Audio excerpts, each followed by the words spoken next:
Hi everyone, my name's Tara. I'm a dietitian here at Little Ones, and today I'm going to be doing a second video similar to the fussy eating one last time, but we're going to be talking about some more practical things that we can do to encourage our little ones to try some of those more complex textures, the things that they're not so interested in eating at the moment, or encouraging them just in general to try new foods.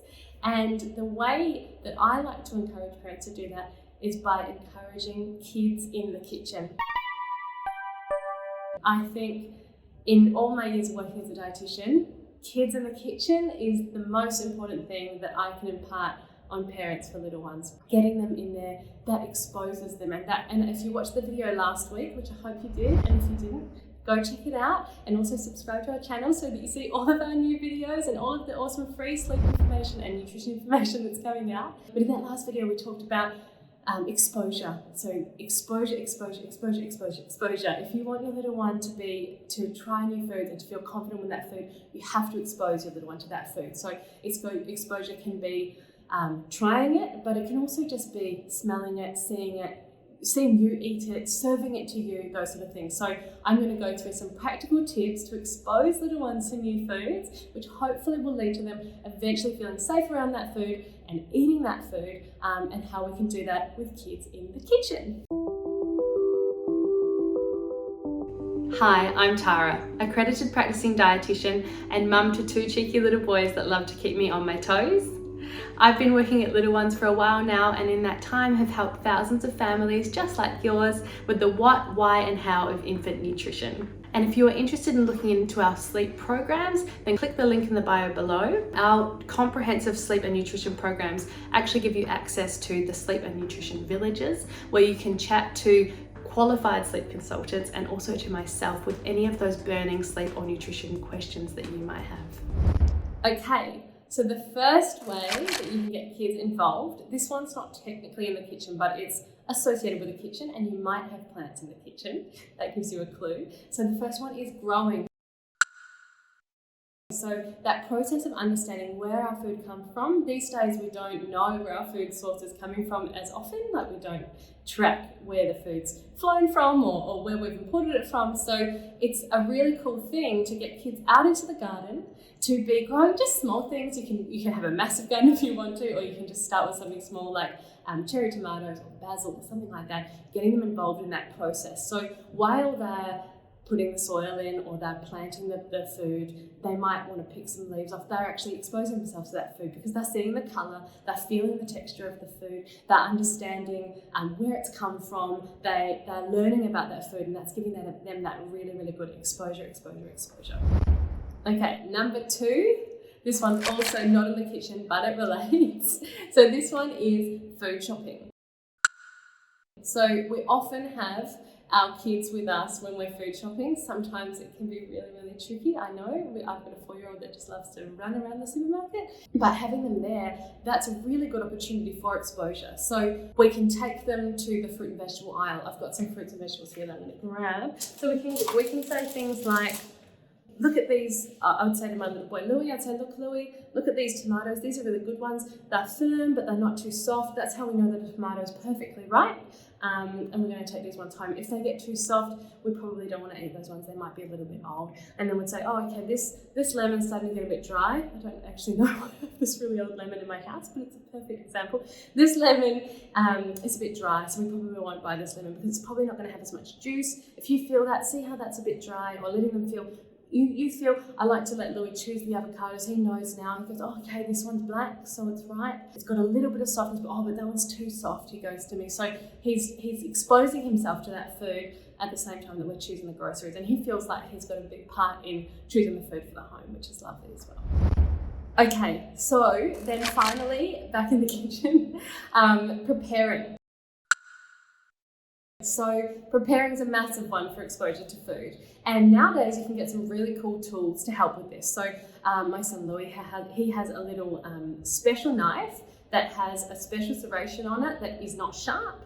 It will cut soft veggies and fruit, so if you're thinking things like banana, tomato, berries, things like that, it will cut those sort of things with quite a good precision, but it won't cut his fingers. So it's fantastic, and you can find those just if you do a Google search for kids cooking tools, just make sure that it's the appropriate age for them, because some of them aren't appropriate for kids sort of under the age of 3, but yeah, always check with the manufacturer about what their rules and regulations are. Then you can get things like special grating safe gloves, so gloves that a kid can use that protect them while they're grating, because I know my son, he loves to grate. It looks like a really fun thing. I think they see adults doing and they really want to do it. So if you can find those gloves, things like that, they get kids involved. They're preparing, they're touching, they're smelling, all the juices are coming out. They're really involved in that process, and that's exposure, exposure, exposure. And you'll be surprised, even if your kid is really struggles to eat new foods, you'll be surprised, I think, to find that they might have a taste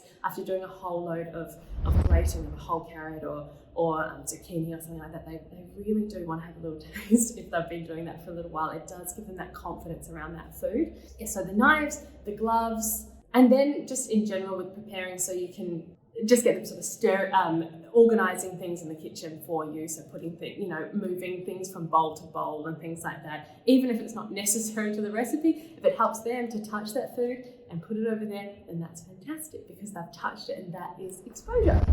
Next up, we have the most obvious one, and that is cooking. So trying to get kids involved in the cooking process. So stirring things, obviously things can get hot, so we don't want to get kids involved in the more dangerous things. We'll do those ourselves.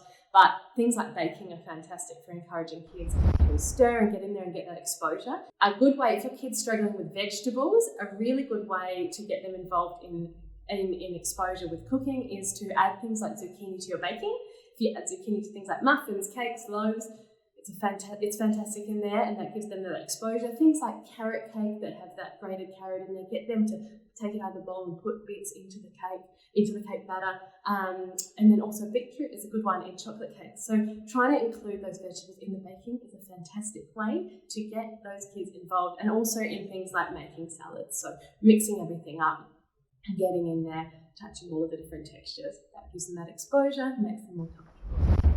So the final suggestion I have with kids in the kitchen is serving. So serving to themselves creates that exposure, but if they're not comfortable eating the food yet, you can get them to serve it to you. So you can just say, look, I know that you're not ready to try peas yet, but if you can serve me some peas, and they can get them out of the bowl with the serving spoon and put them onto your plate, they're being exposed to that food. They're seeing that that food is a food that's safe to eat, that you like it, that you want it to be served to you. And then also you can say to them, look, why don't you try serving some to yourself? You don't have to, but why don't you try serving some to yourself? And if you don't like it, I've got this plate here on the table called the no thank you plate, and you can put those foods onto the no thank you plate. And it might be a little bit tricky of me because I'm a dietitian and I want them to get that extra little bit of exposure, but if they taste it, they get exposure. But also, even if they don't taste it, they're going, oh, I served it, but I don't want it. I'm picking it up with my hand, exposing myself to it, and then transferring it onto the plate, so it's exposure, it's secret exposure to that food. Okay, so that's it from me today, guys. Just remember that kids in the kitchen is such a fantastic way to get kids involved in what they eat, to get exposed to new foods, and also to become confident in cooking, which is a skill that they'll take with them out of the home when they're older, and be able to prepare healthy food for themselves. A lot of people don't know how to cook, and if you can do that for your kids from a young age, you're not only exposing them, creating that variety for their intake, hopefully through exposure, you're also going to give them those skills so that when they leave home, they can make beautiful food. If you liked this video, please subscribe to our channel. The other sleep consultants do fantastic videos on sleep, so go and check those out. They're so helpful. They helped me so much when my little one my first one wasn't sleeping, and now this one is an amazing sleeper, and it's all down to those amazing sleep consultants. If you have any questions, just pop them in the comments box below. Have a lovely day.